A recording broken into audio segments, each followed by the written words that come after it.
जय हिंद दोस्तों, आप लोगों के लिए एक शानदार सवाल लेकर आए हैं। बहुत शानदार सवाल है, जरा ध्यान से देखिए। बिल्कुल लाजवाब है।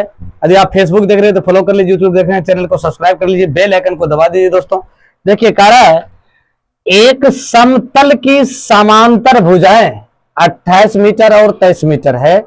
शेष भुजाओं में एक भुजा की लंबाई 13 मीटर है तो तथा दूसरी समांतर भुजाओं पर लंब है। और क्या दिया है, समलंब का क्षेत्रफल निकालने के लिए कह रहा है। और नहीं दिया है, कह रहा है आप समलंब एक समलंब बनाइए। एक समलंब आप बनाइए, एक समलंब बनाइए। इस टाइप से आप बना लीजिए। इसको ए मान लीजिए, इसको बी मान लीजिए, इसको सी मान लीजिए, इसको डी मान लीजिए।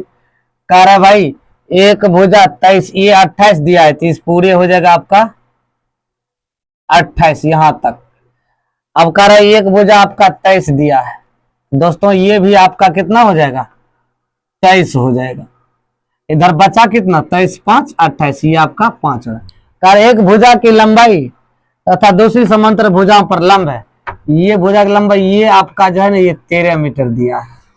अब कह रहा है भाई कि जो आप इस समलंब का क्षेत्रफल ज्ञात कीजिए। पहले हम क्या करेंगे, इस त्रिभुज से ये लंब है, इस लंब को प्राप्त करना है, ऊंचाई को ज्ञात करना है।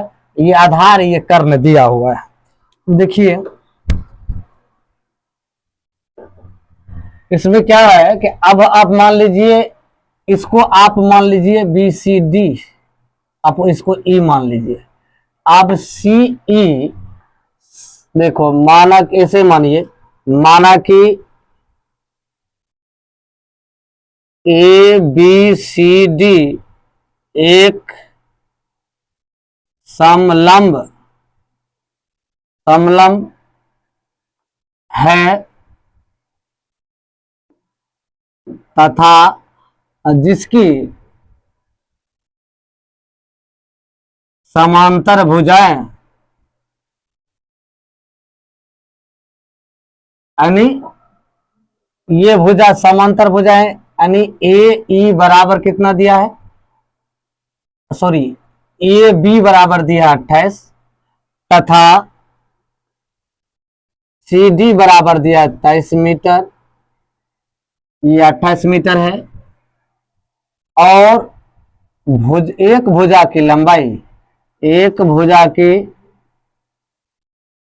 लंबाई देखिए, लंबाई जो है ना सी डी बराबर कितना दिया है, सॉरी सी डी नहीं, बी सी, बी सी यहाँ जो बी सी माने हैं वो दिया है 13 मीटर।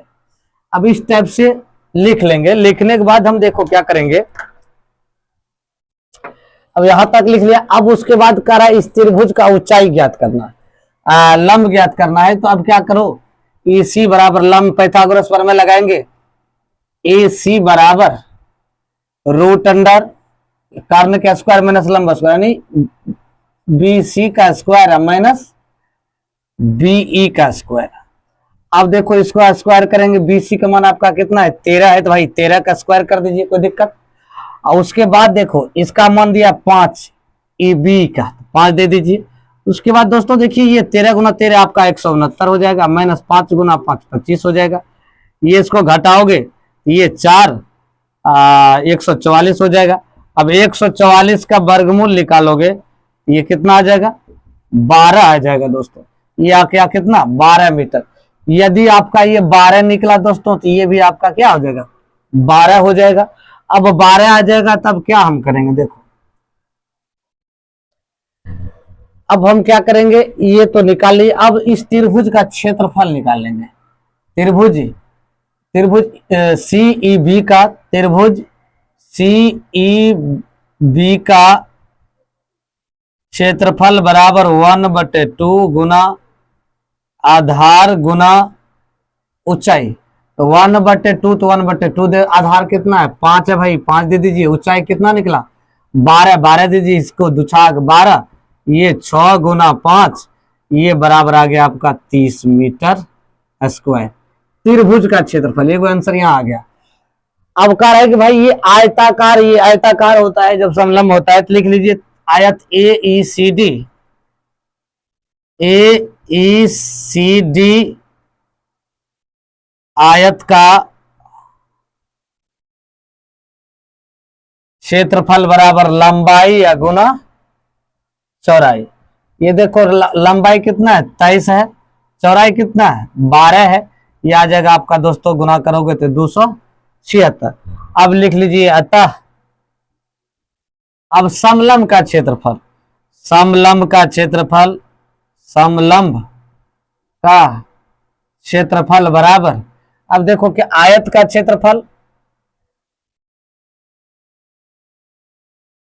प्लस त्रिभुज का क्षेत्रफल। अब देखो आयत का क्षेत्रफल कितना निकला 276 लिख दीजिए, प्लस त्रिभुज का क्षेत्रफल 30 निकला 30, ये हो गया 306 मीटर स्क्वायर। यही होगा दोस्तों आपका आंसर। आशा करते हैं कि आप लोग समझ गए होंगे। यदि आप फेसबुक देख रहे हैं तो फॉलो कर लीजिए, यूट्यूब देख रहे हैं चैनल को सब्सक्राइब कर लीजिए, और लाइक और शेयर करना मत भूलिए दोस्तों, लाइक और शेयर कर दीजिए दबा करके।